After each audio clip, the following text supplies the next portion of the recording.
हम अमेरिका को Pepsi Coke P के लाखों करोड़ों रुपए देते हैं, अमेरिका उसी में से पाकिस्तान को दान के रूप में पैसा देता है, पाकिस्तान सरकार वही पैसा आतंकवादियों को दान में देती है, आतंकवादी उसी पैसे से बम बनाते हैं और उस बम को लाकर भारत देश में ब्लास्ट करते हैं। हम पेप्सी पीते हैं और भारत माता की जय बोलते हैं। दुर्भाग्य से हम सब भारत माता की पराजय के काम में लगे हुए हैं।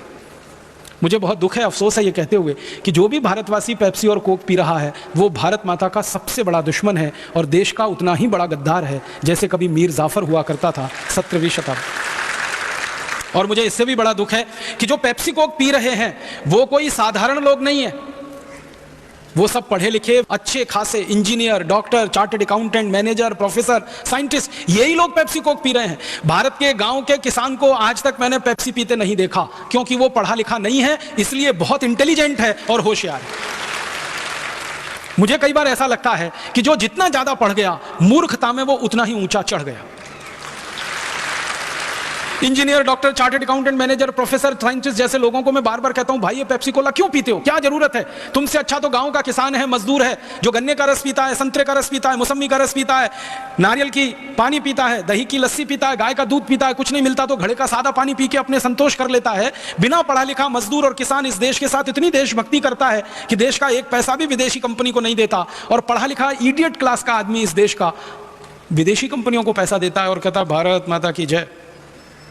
मैं उनसे पूछता हूं भाई क्यों पीते हो पेप्सी कोक, कुछ मजा आता है? कहते हैं नहीं मजा नहीं आता, फिर भी पीते। ज्यादातर पढ़े लिखे लोगों को मैंने पूछा पेप्सी कोक पीने से क्या होता है, कहते हैं नाक में जलन होती है, गले में जलन होती है, खट्टी खट्टी डकारें आती हैं, आंख में से आंसू निकल आते हैं, फिर भी मूर्खों के मूर्ख गटागट पीते ही रहते हैं, पीते ही रहते हैं, पीते ही रहते हैं। बहुत ज्यादा पूछो तो ये पढ़े लिखे लोग पता है क्या जवाब देते हैं? वो कहते हैं ये Pepsi Cola, Coca Cola best quality है, इसलिए हम पीते हैं। फिर उनको पूछो ये बेस्ट क्वालिटी क्यों है? कहते हैं ये अमेरिका से आया है बन के, इसलिए बेस्ट क्वालिटी। ये पढ़े लिखे लोगों को यही समझ में नहीं आता कि अमेरिका से सब चीजें बेस्ट क्वालिटी यहां नहीं आती। जो चीजें अमेरिका में सबसे रद्दी क्वालिटी की मानी जाती हैं वही यहां आती है। कोई भी देश दुनिया में बेस्ट क्वालिटी किसी दूसरे को नहीं देता खाने पीने को। मैं आपसे एक सीधा सा सवाल करता हूं, आप घर में खीर बनाते हैं, पड़ोसी को देके आते हैं? बेस्ट क्वालिटी है इसलिए। आप घर में अच्छी से अच्छी खीर बनाते हैं, खुद खाते हैं, पेट भर के खाते हैं, और कुछ थोड़ी बच गई फेंकने के लिए तो पड़ोसी को देके आते हैं। ऐसे ही अमेरिका करता है।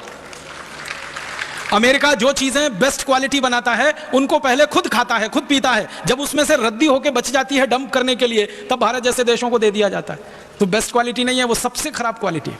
और क्या क्वालिटी है उसमें? पेप्सी और कोका कोला, जिसको हम पढ़े लिखे लोग बेस्ट क्वालिटी कहते हैं, उसका एक बार हमने प्रयोगशाला में परीक्षण कराया तो प्रयोगशाला में परीक्षण करने से पता चला कि वो दुनिया की सबसे घटिया और रद्दी चीज है पेप्सी और कोका कोला। आप पूछेंगे क्यों? हमारे घर में टॉयलेट साफ करने के लिए जो एसिड का इस्तेमाल हम करते हैं वही एसिड पेप्सी और कोक में डाला जाता है। और इससे भी ज्यादा खराब बात आप सुनिए कि हमारे घर में टॉयलेट क्लीनर जिसका नाम हार्पिक, या हमारे घर में टॉयलेट क्लीनर जिसका नाम फिनाइल, उसमें जितनी मात्रा में एसिड डाला जाता है पेप्सी और कोक में उतनी ही मात्रा में एसिड डाला जाता है। एक बार हमने पेप्सी कोका कोला की जांच की। कैसे? विज्ञान में एक छोटा सा उपकरण आता है, आप में से थोड़ा भी केमिस्ट्री जिन लोगों ने पढ़ा होगा मेरी बात तुरंत समझ जाएंगे, नहीं तो मैं कोशिश करूंगा समझाने की। केमिस्ट्री में एक उपकरण होता है, उसको पीएच मीटर कहते हैं। किसी भी एसिड की एसिडिटी नापने का वो सबसे सरल उपकरण है, वो पेन के जैसा होता है। और डिजिटल पीएच मीटर आजकल ऐसा आता है, उसके बीच में एक मॉनिटर लगा रहता है, उसको जैसे ही आप किसी एसिड में डालो वो तुरंत बता देता है कि इसमें एसिड की मात्रा कितनी है। अब एसिड की मात्रा पता कैसे होती है? पानी में उसको डालोगे आप पीएच मीटर को तो उसकी रीडिंग आती है 7 पीएच माने नॉर्मल होता है। फिर उस पानी में एसिड मिला दो, फिर पीएच मीटर को डालो तो रीडिंग आएगी 6, तो एसिड बढ़ गया। और ज्यादा 5 आ गई रीडिंग तो एसिड और ज्यादा बढ़ गया। 4 आ गई तो भयंकर एसिड हो गया। 3 आ गई तो कंसंट्रेटेड एसिड हो गया। 2.5 के आसपास आ जाए तो सबसे खराब एसिड हो गया। जब मैंने पहली बार पेप्सी कोला में पीएच मीटर डाला और उसको नापा तो उसका वैल्यू आया, उसका कीमत माने उसकी रीडिंग आई 2.4, हाईली एसिडिक, बहुत ज्यादा एसिडिक। फिर मैंने एक दिन क्या किया कि मेरे घर में जो हार्पिक है और फिनाइल है जिससे हम टॉयलेट साफ करते हैं उसमें पीएच मीटर डाला तो उसका भी रीडिंग आया 2.4। मतलब पेप्सी कोक की क्वालिटी हार्पिक की क्वालिटी के बराबर है, माने दोनों एक ही क्वालिटी के प्रोडक्ट हैं। तब मैंने एक दिन सोचा कि हार्पिक से अगर टॉयलेट साफ हो सकता है तो पेप्सी से भी होना चाहिए, क्योंकि दोनों का पीएच वैल्यू एक ही है। तो एक दिन मैंने मेरी माँ को कहा कि हम 1 महीने तक अपना संडा साफ नहीं करेंगे, टॉयलेट साफ नहीं करेंगे, इसको गंदा होने देंगे, फिर इसको पेप्सी से साफ करके देखेंगे। तो मेरी माँ नाराज हो गई, कहने लगी क्या बकवास करता है। मैंने कहा करके देखना है। तो 1 महीने हमने हमारा टॉयलेट साफ नहीं किया, वो बहुत गंदा हो गया, इतना गंदा हो गया कि पीला पीला कचरा उस पर जमा हो गया आधा इंच। फिर मैं एक पेप्सी की बोतल लाया, कोका कोला की बोतल लाया, दोनों को मिक्स करके मैंने टॉयलेट पॉट पे स्प्रे किया और 2 मिनट के बाद पानी से फ्लश किया। टॉयलेट पॉट झकाझक सफेद, एकदम व्हाइट एंड व्हाइट, एकदम नीट एंड क्लीन, एकदम साफ। उस दिन से हमने एक विज्ञापन करना शुरू किया, ठंडा मतलब टॉयलेट क्लीनर। अब मुझे बड़ा अफसोस है कि पढ़े लिखे लोग ठंडा मतलब कोका कोला कह के जिसको घटाघट पी लेते हैं, उसकी क्वालिटी टॉयलेट क्लीनर के बराबर है। अब मुझे बहुत अफसोस है कि पढ़े लिखे लोग इस टॉयलेट क्लीनर को पीते रहते हैं, और अकेले नहीं पीते, घर में आने वाले मेहमान को भी पिलाते हैं। एक तरफ कहते हैं अतिथि देवता होता है, देवताओं को ही टॉयलेट साफ करने वाला पानी पिलाते रहते हैं, और कुछ अतिथि ऐसे घर में आते हैं जो घुसते ही कहते हैं ठंडा लाओ, माने टॉयलेट क्लीनर पिलाओ हमको। और दुख यही है, अकेले पी नहीं रहे हैं, पड़ोसियों को पिला रहे हैं, गेस्ट को पिला रहे हैं, और देश का पैसा अमेरिका को देते जा रहे हैं। अमेरिका वो पैसा पाकिस्तान को दे रहा है, पाकिस्तान आतंकवादियों को, आतंकवादी भारत में ब्लास्ट कर रहे हैं, और फिर हम रो रहे हैं कि देश में आतंकवाद बढ़ रहा है। वो तो बढ़ने ही वाला है। अगर आप पेप्सी कोक पीते रहेंगे तो भारत में आतंकवाद कभी खत्म नहीं होगा, क्योंकि पेप्सी कोक का पैसा अमेरिका जाता रहेगा, अमेरिका वो पैसा पाकिस्तान को देता रहेगा, पाकिस्तान आतंकवादियों को देता रहेगा, तो आतंकवाद तो बढ़ने ही वाला है। इसलिए मेरी आपको हाथ जोड़कर विनती है, अगर आप चाहते हैं कि आतंकवाद इस देश से खत्म हो, अगर आप चाहते हैं कि पाकिस्तान भारत के खिलाफ कोई साजिश ना रचे, तो पाकिस्तान को पैसा मिलना बंद होना चाहिए, तो उसके लिए अमेरिका को पैसा जाना बंद होना चाहिए, तो उसके लिए पेप्सी और कोक पीना आपको बंद करना चाहिए और दूसरों को बंद कराने के लिए प्रेरित करना चाहिए। जिस दिन आप अपने जीवन में यह संकल्प लेंगे कि हम आज से पेप्सी कोक नहीं पिएंगे और दूसरों को नहीं पीने देंगे, उसी दिन आप संपूर्ण भारतीयता के सिद्धांत का अपने जीवन में पालन करना शुरू कर देंगे। यहां से भारतीयता की शुरुआत होगी। आप बोलेंगे तो पेप्सी कोक नहीं पीना तो क्या पीना? मैं 1-2 और छोटी बातें बताता हूं। मैंने एक बार मेरे व्यक्तिगत जीवन में एक प्रयोग किया था। मेरा एक दांत टूट गया था, वो अभी भी टूटा हुआ है। मैंने वो टूटा हुआ दांत कोका कोला की बोतल में डाल दिया था, 15 दिन में वो पूरा दांत गायब हो गया था। आप जानते हैं मनुष्य का दांत इतनी मजबूत होता है कि वो कभी गायब नहीं हो सकता। किसी व्यक्ति की जब मृत्यु हो जाती है, हम उसके शव का अंतिम संस्कार करते हैं ना, सारा शरीर जल जाता है, दांत किसी के नहीं जलते। किसी व्यक्ति की मृत्यु हो जाए, मुस्लिम पद्धति से उसको जमीन में खड्डा खोद के दफन करें, 10 साल के बाद खड्डे को वापस खोदें तो शरीर नहीं निकलता, सिर्फ दांत निकलते हैं, माने दांत किसी के खत्म नहीं होते।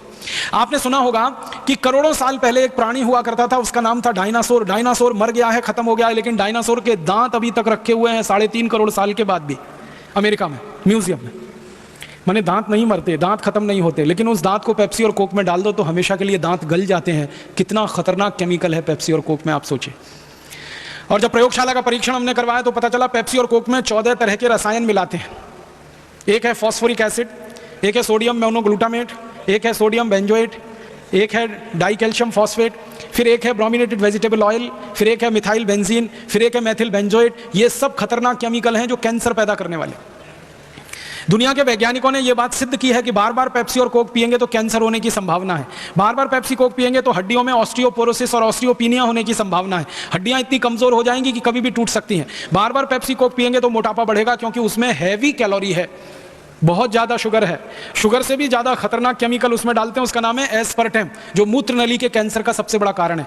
पहले तो पेप्सी कोक में शुगर मिलाते थे, आजकल एस्पर्टेम डालते हैं जो सीधे मूत्र नली का कैंसर करता है। कई वैज्ञानिकों ने परीक्षण किया है बंदरों पर।